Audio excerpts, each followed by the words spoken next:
Ladies and gentlemen, welcome to the LafargeHolcim Q1 2019 Trading Update conference call. I am Sandra, the Chorus Call operator. The conference must not be recorded for publication or broadcast. At this time, it's my pleasure to hand over to Mr. Jan Jenisch, CEO, and Ms. Geraldine Picot, CFO. Please go ahead. Good morning, everyone, and thank you very much for joining our conference call this morning on the Q1 results 2019. I'm here with Geraldine, our CFO, and we will try to give you maybe a 10-minute summary on the results, the key takeaways, and some regional information in order to have enough time for your questions. So let me start with, I would say that we had a very good start to the year 2019. You've seen the numbers. We have a growth of over 6%. EBITDA is plus 20%. So I think I couldn't have wished for a better start of the year. It goes very well with the second half of 2018, where we started to show a similar performance. So I think we have now already 3 consecutive quarters where we grow on the upper level of our guidance, and we are able to increase EBITDA, but also later net profit on a overproportional level. So very pleased with this. You also see that these results are broadly based. They come from Europe, they come from North America, they come from Asia, they come from our cost-saving program, and also they come from all 4 business segments, from cement, from ready-mix concrete, aggregates, and from solutions and products. And this, I think, makes me very confident also going now in the remaining months of the year that we will achieve our targets as we have communicated them. I think with this I will hand over to Geraldine, who gives us a little bit more details on the regions, but also on our divestments and the new level of financial strength which we have achieved. Thank you, Jan. Good morning, everyone. So if we go to the slide 2 of the presentation where we expose our divestments, you can see that after the completion of the sale of Indonesia announced in February, we have signed 2 agreements, one for Malaysia and Singapore and one for the Philippines. On average, we are very proud to have achieved a strong valuation of 21 times the 2018 recurring EBITDA, with a global enterprise value close to $5 billion. This multiple implies a significant premium to the local stock prices and obviously to our group trading multiple. We expect a normative impact of all transactions of 0.6 times on the leverage, this before IFRS 16, and we assess that we should close 2019 with a debt in the range of 10 billion, excluding the IFRS 16 liability, which could be overachieved depending on the outcome of the scrip dividend. This means that in any case, we have delivered on our deleverage objective. If we now go on to the regions, first to the key numbers on slide 4, that's our key numbers, and you can see, as Jan mentioned, that sales and recurring EBITDA for this quarter are very strong. In Q1, our net sales were up 6.4% on a like-for-like basis, supported by a good increase in both volumes and prices. Recurring EBITDA was up 20.6% at 809 million Swiss francs. For the 3rd consecutive quarter, our recurring EBITDA growth is exceeding our sales growth, reaching the excellent number of 20.6% on a like-for-like basis. Please note that these numbers do not account for the positive effect of IFRS 16, which is applicable since January 1st, 2019. This with the consequence that the large part of the leases are not booked as an EBITDA expense anymore.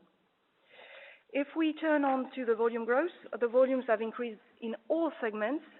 Volumes in cement were up 4.6% on a like-for-like basis. This has been driven by an excellent growth in Europe, On the foundation of a solid demand in construction, the favorable weather has driven higher sales volume in most European countries and segments, especially in Eastern Europe and France. Germany and Spain also brought a solid contribution. North America recorded a contrasted progression with good cement growth in the US and a slow start in ready-mix in Canada. LATAM had a weak trend, especially due to reduced infrastructure spending in Mexico and a slower market in Argentina. Middle East cement volumes have a bit declined, mainly due to Egypt, which suffers from overcapacities. And Asia has recorded contrasted results with good volumes growth in India, partly offset by a complicated market in the Philippines.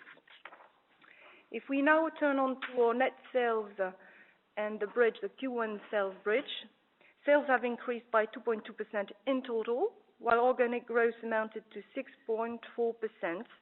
The sales have been negatively impacted by a negative scope effect of -1.8% following the closing of Indonesia and a forex effect of -2.2%. This high like-for-like growth results mainly from the volume increase, but also from a strong contribution of prices. If we now turn on to our recurring EBITDA, that's the slide 7, you can see here that recurring EBITDA increased overall by 15.5% in total, of which 20.6% on a like-for-like basis. The like-for-like growth is driven by both volume growth, but also a positive price over cost of 99 million Swiss francs.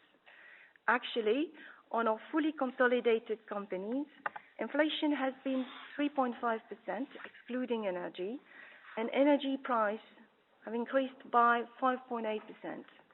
These increases have been more than offset by our price increases and a wash in progress of 27 million Swiss francs. Our cost-saving program also delivered 95 million Swiss francs before inflation in Q1 in total, and well on track to reach our ambition. Finally, Ifrs 16 was adopted January 1st, 2019. The EBITDA impact, meaning the removal of the eligible lease expense from EBITDA, amounts to 111 million Swiss francs for Q1. With this, I'm going to hand over to you for questions, and for Jan for the outlook before. Good. The outlook, again, the quarter first is not the biggest quarter of the year. However, when we look at the volumes and the broad base of the results are driven by, we are very confident. We have strong order books, especially in Europe, in North America, and in Asia, and we expect our momentum to continue for the months to come. And we can confirm our targets, which are 3 to 5% sales growth and an overproportional EBITDA growth of at least 5%. The deleveraging, I think, was done very well. We have achieved fantastic valuations, so we have quite a huge financial firepower now, and our original target of at least 2 times net debt to EBITDA will be now most likely be much overachieved for the full year. Cash conversion we will improve as promised, and overall we will invest. We have some key investments in India coming up, some smaller ones in Europe and the US. We will have at least 10 bolt-on acquisitions for the year. However, total capex and bolt-on acquisitions will be less than 2 billion Swiss francs. With this outlook, I'd like to turn over to you, and I'm happy to answer your questions. Maybe we can limit to 1 question a person to really go around, and but please go ahead. The first question comes from Elodie Rall, JP Morgan. Please go ahead. Hi, good morning, Jan and Geraldine. I'll try 2 if I can. The first question on disposals. First of all, is there any antitrust concerns to have on the Philippines? If there's any conflicts for the buyer, you think? And just to follow on, do you think you can give us some guidance on the impact on EBITDA from the scope of those disposals in Asia? So we're talking about 230 million Swiss francs, if I'm correct. What's the split between 19 and 20? And if I can sneak in a second question on Middle East Africa, performance is still down double digit in Q1. With looking at, well, you're talking about some stabilization, and I think you said at full year results that you were hoping not to see any further declines in profits this year versus last year on a full year basis. So do you think it's still possible to make up for the shortfall in Q1 during the rest of the year? Thanks a lot. Thanks, Elodie, for the questions. On the Middle East Africa, we still stick with our guidance. We believe we're going to have around flat results for the full year. We are a little bit delayed with the recovery. We had some strikes and some special political situations, but we don't take it as an excuse. We see the trend basically from the second half into the quarter improving month by month. So we have strong signs that our forecast will be correct for the full year on Middle East Africa. Maybe quickly on the antitrust in the Philippines. So we have signed these 4 divestment agreements. Indonesia was already closed in February. We expect rather fast closing in Malaysia and Singapore within the next, let's say, 2 months. The Philippines, the procedure is a little bit more deep, so maybe here we expect a couple months to go forward, and I expect closing this year, and I don't see antitrust issues. And on your question, Elodie, on the EBITDA, yes, you're right. The scope is about 230 million. And can we have the split between 19 and 20? No, well. I mean, going forward, how the EBITDA would be this year? Is that the question? Yeah. Yeah. What would be the scope impact for 19 and 20? That split between. I give you my personal view. Which we still have. Okay. Yeah. Okay. Depends on the closing. Yeah, it depends. Yeah. It depends on the closing, Elodie. So. All right. Okay. Let me answer the question maybe in a different. Yeah. So I think it depends a bit on the closing. So Indonesia we had 1 extra month this year. Then Malaysia, Singapore will most likely be closed in June. Yeah, so we have maybe half a year or less, and the Philippines will be closed maybe in Q4. So we have 3 quarters of that. Maybe on the outlook, and that's a question I have been asked before. Because we said that we took a strategic decision first to divest Southeast Asia because we don't see that region recovering in EBITDA margins. So we can have a very positive debate on the growing cement demand in most of these markets, and that's all true. We can discuss infrastructure needs, and so we can have a positive view on the cement demand. But when you start to simply look at the EBITDA margins, you realize that no global player can be happy with the returns. You need to have at least 30% EBITDA margins in these markets in order to make up for the local currency, to make up for the high WACC. And I don't see that Indonesia, for example, will recover anywhere close to 30% EBITDA margins. And this is why we have a lot of overcapacity in some of the markets, and we have a lot of new capacity coming to the market. We have the Chinese entering Indonesia and the Philippines. So our true assessment was this is a market we don't see how we can go back to 30% plus EBITDA margins, and that's the conclusion. That also now going forward, if you want to calculate the EBITDA, you can assume there is no big EBITDA increase against the 2018 number Geraldine has given to you. Thanks. Thanks very much.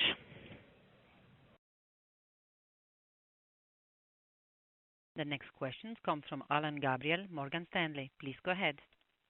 Yes, good morning. My question is on the Middle East Africa region, which appears to be fundamentally as challenged, if not more, than Southeast Asia. What are the strategic challenges that you are facing in accelerating any disposal program in that region, and how should we think about the future of that region within the group?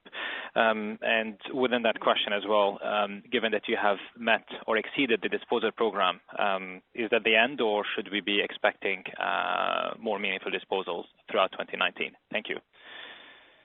So we are very happy to have achieved or overachieved our targets on the disposals, especially for these high valuations, which are key to really deleverage the company. And we obviously feel very comfortable now. So if you take the numbers we have provided, 0.7 times deleveraging after we closed 2.2 times already in 18. So we are maybe at 1.6 towards the end of the year, or maybe even I'm even a little bit more optimistic. Geraldine wants to keep this more conservative, but so we are in a very good level. Going forward, we feel comfortable to run this company below 2 times multiple on the net debt to EBITDA. We believe a healthy global blue chips should not be 2 times. So we try to keep to that principle. However, now we are comfortable. We have a strong balance sheet, and we will first of all focus now to grow the company. So we want to accelerate the bolt-on acquisitions, especially in the very attractive markets in the US, in Europe, in Australia. We did already 4 deals this year compared to 4 deals in the entire 2018. So this will be our focus. Now on the disposal, we have a fantastic portfolio of positions in Middle East Africa. We have some of the best quarries, some of the best factory positions, and your question is nevertheless is fair. We have to do some selections where we want to invest for the future and what markets maybe we are not able to invest simultaneously. So Middle East Africa, we will take some decisions in this year, throughout the year, but no time pressure, and at the moment we have no big divestment in the pipeline. Thank you.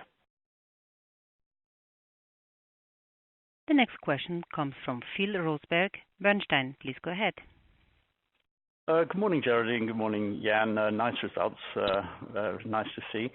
I was going to try and sneak in 2 if they can be quick. My first one is just to understand a little bit the price-cost effect. I know it's always confused a little bit with Huaxin, but it'd be interesting to understand ex-Huaxin price is price offsetting cost, and how will that evolve going forwards? The cost outlook, I guess you're hedged, should be fixed, and so how will that sort of play out in the next couple of quarters? The second one is just Huaxin seems to continue to contribute significantly. What is behind that continued growth? Is it price? Is it volume? What exactly? And where will what's the expectation for that outlook at Huaxin? Yes, Phil. Good morning. So about the 99 million Swiss francs in Q1 of price over cost, we have a very good, price effect to start with. As I said, that has almost offset the inflation that we have endured during the quarter that I explained being 3.5%. This was excluding energy. We were around 5% increase. You're right that on power we are hedged. Power represents about 40% of the total energy cost, and we are partially hedged where, it depends on the markets, whether they're regulated or not, obviously. And but this is fairly under control. I mean, we're seeing that we should have a slight increase overall in the year, if any, for energy. On the JV contributed to 33 million Swiss francs in the 99 that you're seeing. So that comes mainly from Huaxin, as I mentioned, for 27 million. And we see Huaxin developing fairly well during the year. We have a very good trend in terms of pricing. We're well positioned. So we believe that this will carry on throughout the year. If you look on Huaxin, we are very, very proud to be with the fifth largest Chinese cement manufacturer, and besides the cement, where we now have a very good pricing in China, we do significant investments into aggregates in China, and then you will see some new greenfield plants basically down the Silk Road with Huaxin. So we have very, very attractive projects with very short payback terms and very exciting. So we see that Huaxin not a short-term increase, but this will be a very strong part of our business. Okay, thank you. The next question comes from Lars Kjellberg, Credit Suisse. Please go ahead. Thank you. I just want to come back to your achievements thus far. Clearly, you've delivered on the cost out, divestitures done, leverages below your targets. You mentioned you're comfortable below 2 times and financial power. So I guess the question really is, what do we do going forward to continue this positive trend in terms of incremental margin expansion? If you can share your thoughts on how you can continue to drive aggregates and ready-mix concretes higher. And also when you talk about the bolt-on valuations up to or potentially more than 10 this year, you made it very clear in terms of valuation on disposals. How should we think about valuations on bolt-ons, and will this potentially be a meaningful contributor to earnings and growth as we progress through the year and into 2020? Yes, I think going forward, I think we entered now the stage of our strategy 2022, where we will deliver profitable growth on all levels. So that means the volume growth, the sales growth will drive over proportional increase in operating profit. Then you can imagine with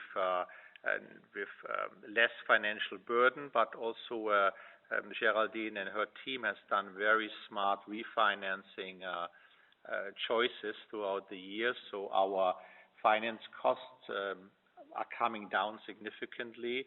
At the same time, I don't know how much you talk about it on the tax side. We also have very, very smart programs to lower the tax rate. So we get based on over proportional operating margin, we enter now a phase where we will also see on top of that over proportional net profit, and on top of that, the cash conversion has been announced by us as it must increase. So you will see improved cash conversion on top of that. This is the model we will lead now going forward, and coming to a very healthy, self-helping operating model.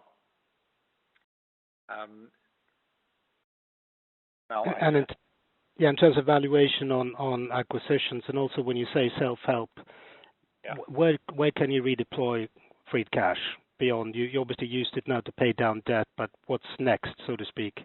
Because your plans in terms of capex plus bolt-ons is less than 2 billion, so it's not a meaningful deployment of cash.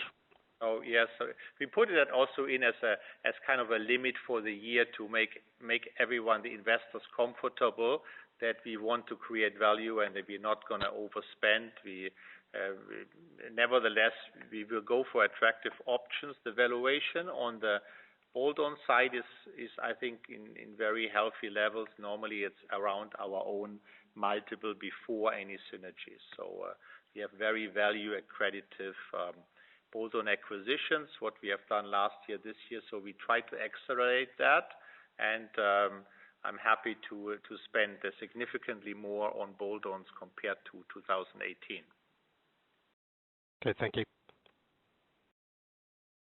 The next question comes from the line of Arnaud Pinatel, LafargeHolcim. Please go ahead. Yes, good morning. It's Arnaud Pinatel from On Field Research. I will have a first question just to follow up on the acquisition side. So if we consider that you are going to focus on bolt-on, it doesn't look like you are going to have a transforming deal. And one of your pillar of strategy is to develop the building products division, what you call, I think, products and solutions. So could you share with us if you need or not to do a bigger deal to acquire a critical size in this division? And or could you please share with us what could be the percentage of sales or EBITDA you could generate from this division by 2025, for example? So, yeah, thank you for the question. I think the strategy is there. So we want to develop the fourth segment, solutions and products. This is clear. Here we have to. We will not make any move which doesn't create value. So here we have to wait for the right opportunities. We are not overpaying just to fulfill some line in the strategy paper. We will only buy something if we are convinced we have a good cash flow going forward. So I cannot give you more color today. We're trying also solutions and products to expand. Also, we will expand through acquisitions, but we will be very value disciplined. So in a nutshell, we sell high, we buy low. That's our principle, what you have seen from Geraldine in the past, from me in the past, and this is what you have started to see now at LafargeHolcim, and this is how we play this. So I have no big news for you, but just can explain the principles. We will be totally value disciplined, and we hope we get a lot of opportunities to grow through acquisitions in the future, also in solutions and products. Okay, thank you. And perhaps just a second question, which is more short term. When you look at April and May, what have you seen in terms of volume and demand? Because obviously your Q1 is very good, and it's partly driven by base of comp and mild weather. So just to try to understand your confidence about the rest of the year, if you could share with us if there is any geographies in April and May where you have seen a significant positive or negative inflection in trends. Yes, I think you see me quite confident that even Q1 is a small quarter, but when I look at the order books we have and the broadly based success factors for this growth in North America, in Europe, in Asia, I'm very confident that this will continue into the quarter two. We also have to realize last year we had a few hiccups in the factory performance in the second quarter. If you recall, that was one of my very frustrating quarters in my career, where the demand picked up in quarter two 2018, and we had some hiccups in the supply chain. So we took extra care of the supply chain in all the key markets in the first quarter. So again, I don't want to be overly optimistic, but when I look at the demand, the order book, and our preparation for the supply chain, I think we are in a very good position for quarter two. Okay. If I may just to follow on that, we have seen, Adelaide, Brighton, for example, in Australia, warning on the Australian market. I think you are still expecting growth in Asia Pacific, so I guess you are very confident on India. But on Australia, you have no specific worry for the coming quarters? I was a bit surprised about this profit warning. You have seen in our quarter report, we even have a line that we had increasing profits in Australia and New Zealand for the first quarter. So I cannot confirm this trend. I think we are also, Australia will contribute to the good results in 2019. That's very clear. Thank you very much. The next question comes from the line of Arnaud Lehmann, Bank of America. Please go ahead. Thank you. Good morning, Jan and Geraldine. I guess my main question is around Europe and especially European pricing. We've seen your competitors reporting positive pricing trends and also highlighting that this year the prices in Europe have gone up since January rather than having to wait for April. So can you confirm this positive trend and maybe a little bit of color for your main countries. And maybe just also follow up on your capital allocation. Now that you've done all these disposals and clearly your balance sheet is in a much better shape, you mentioned 1.6 times net debt to EBITDA potentially at the end of the year. Do you regret to go for a scrip dividend, or are you happy with that? Was it a one-off, or should we expect potentially more scrip dividends going forward? Thank you. I think on the pricing is what we see this year. I think we see a better pricing environment than last year, also driven by the solid demand. So in Europe, I think we have a good pricing going forward in most of our markets, exception the UK, where it's probably maybe the only key market in Europe where we see a little bit soft and both on volumes and pricing, and not a disaster at this point, but that's the only market. Besides that, we have very positive volume and price developments in Eastern Europe, in Germany, in France, Spain, Italy. So we are very happy with the situation and all the actions taken by the teams in Europe.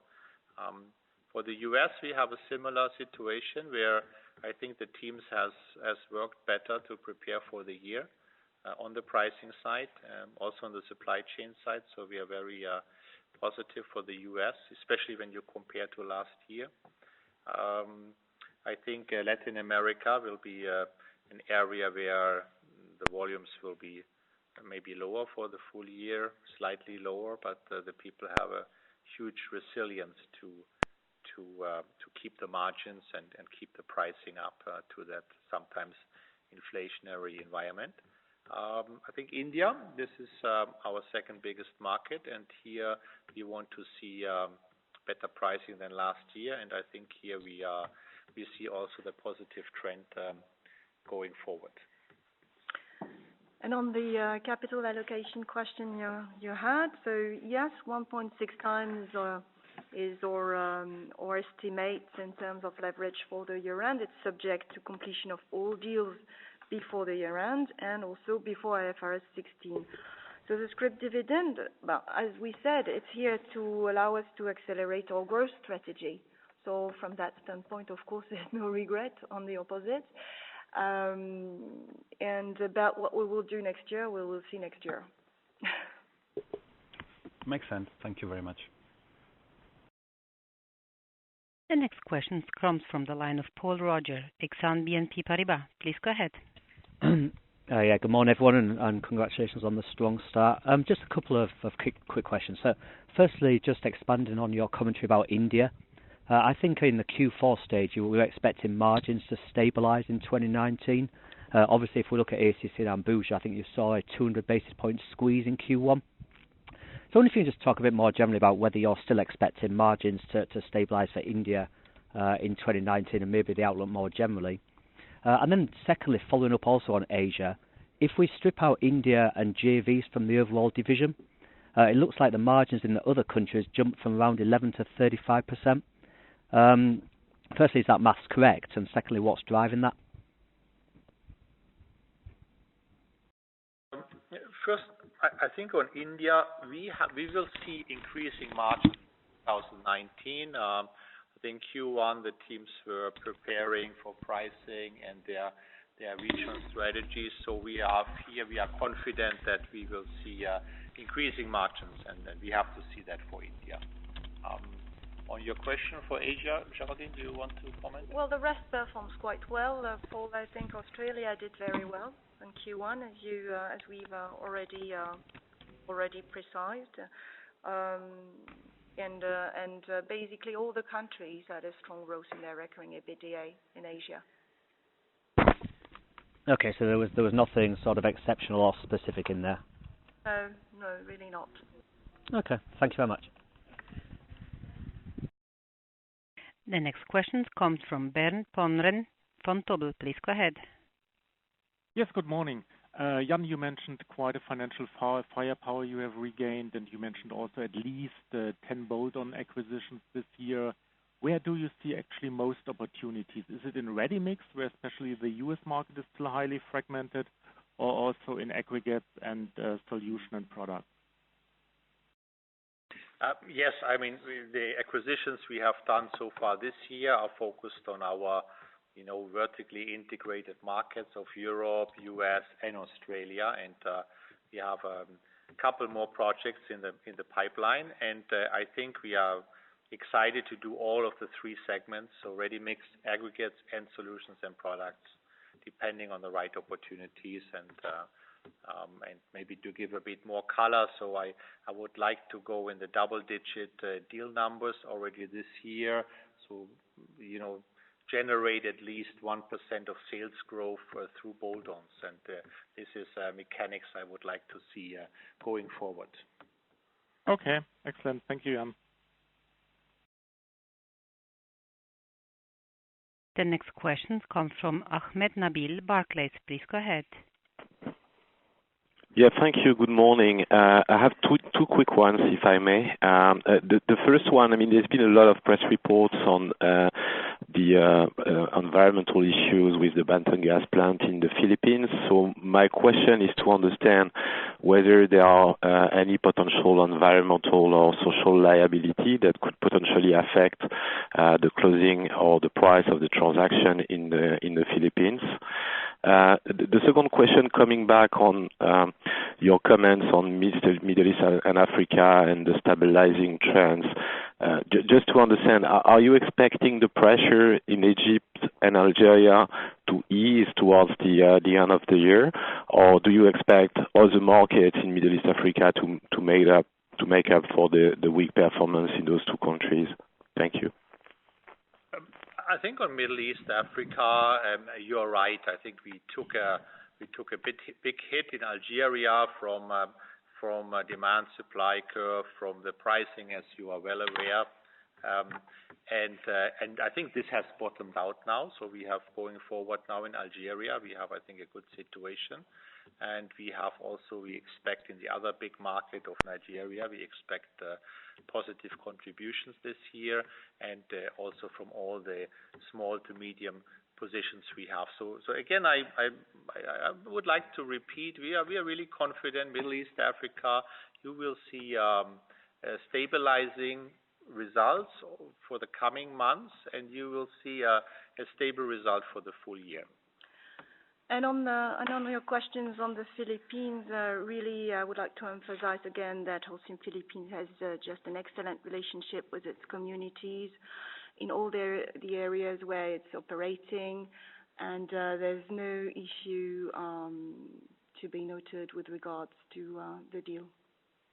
So there's no conditions in the transaction related to any potential outcome on the plant dimension or any of the social disputes that have been reported in the local press? No, and frankly, again, we have very strong CSR environment programs that can demonstrate, that we're a good partner to all the communities there. So no, of course not. There's no CPs in the deal. All right. Thanks for that. The next question comes from the line of Beria Manish, Societe Generale. Please go ahead. So yes, good morning. I have two questions. The first is if I look at your operating lease outstanding for 2017 and 18, it has been rising. So it seems like the capex was brought down in 2017 and 18 by using more operating leases. So can you please tell us the real maintenance capex required as a percentage of depreciation if you exclude the lease impacts for both 2017 and 18? The second one is, so I want to know what will be the impact of IFRS 16 accounting on EBITDA and net debt in FY 2019, and is there any change from what you have disclosed in the annual report of 2018? Yes. Good morning. So no, there's no material change to note with regards to shift of the operating lease that you're mentioning. actually between 17 and 18 and even 19. We really look at it on a case-by-case basis and make sure we create as much as possible value, so meaning, net income for the group. On your question about IFRS 16, so you're right. So since January 1st, 2019, we now apply IFRS 16 with no restatement of the past periods. So the standard requires to integrate the lease commitments on the balance sheet, including the operating leases, which were previously recognized off balance sheet, while, as you know, the rent paid each year was included as an expense in the EBITDA. So consequently, we book an additional debt as of January 1st, 2019, that amount to 1,460 million Swiss francs, and that corresponds to the net present value of the future lease payments not previously recognized.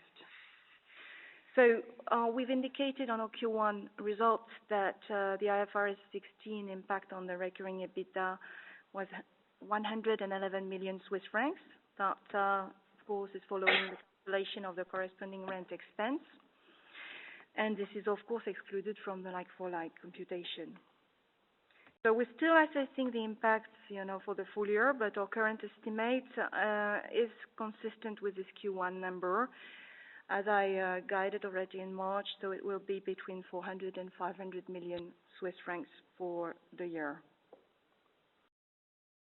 Okay, thank you. Yeah, that's fine. Okay, thank you. The next question comes from Gregor Kuglitsch, UBS. Please go ahead, sir. Hi, good morning. Thanks for taking my question. So my question is on the net debt. So I think last year you closed the year at 13.9 to sort of include the Indonesian debt. I think you communicated that the net proceeds of the disposals is 3.9, if I'm not mistaken, which already gets you to 10. So obviously the 10 implies that everything else neutralizes, which is a bit surprising, considering you issued a hybrid and obviously you generate cash flow. So I want to understand whether the 10 is just kind of a number that you're very comfortable hitting and probably will exceed, or whether there's anything else that we kind of need to, that I forgot in my bridge, I guess, to get to the debt number. Thank you. Yes, good morning, Gregor. So, yeah, we say around 10, but we effectively expect to be below 10. Yeah. Okay, thank you. The last question is from Joseph Pujal, Kepler Cheuvreux. Please go ahead. Yes, hello. Good morning. Could you comment on potential further disposals, let's say material ones, not small things, but do you envisage still things that cumulatively, let's say, they would do above 1 billion, let's say, in the coming 12, 18 months, or you consider that the material disposals are over? And also related to that, how low are you able to bring the net debt to EBITDA ratio if we imagine, if we saw that there was not big opportunities and that you only could do bolt-ons, would you feel comfortable with just one-time net debt to EBITDA, or you consider that, okay, this is non-optimum and that you should do something about that? Thank you. I think on the disposals, I'm very happy that we have done this big step now.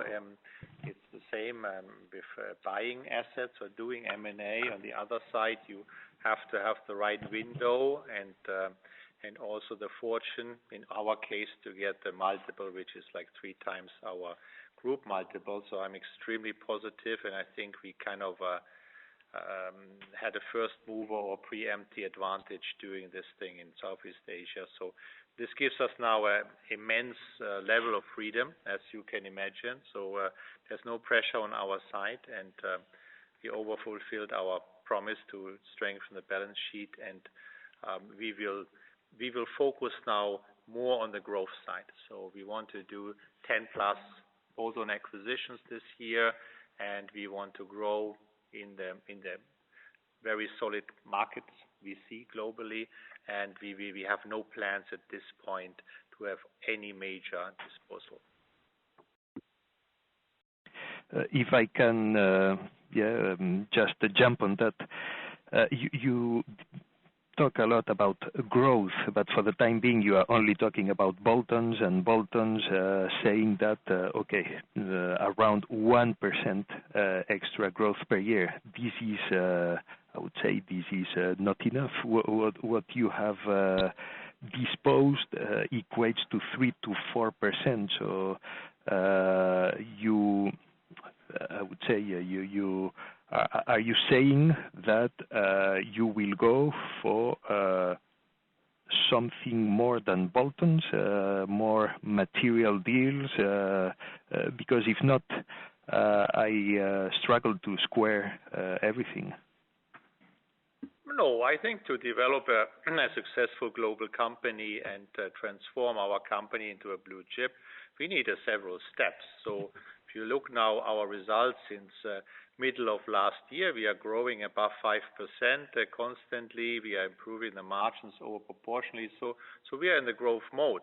Now, the divestments we made now is basically 3 cement markets. So we're not talking about something really major affecting the group. So I think very smartly done. And now we have to wait for the next steps. And as I said, we will focus on the growth, and you will see very good moves from us going forward also on the growth side. However, nothing I can share today, but there are many opportunities in the market.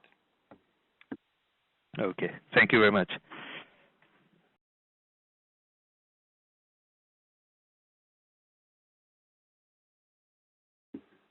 Okay, I was just told we ran out of time. So from my side, thank you so much for joining today. And I very much look forward to meet you in person very soon. And please have a good week. Thank you. Bye-bye. Ladies and gentlemen, the conference is now over. Thank you for choosing Chorus Call, and thank you for participating in the conference. You may now disconnect your lines. Goodbye.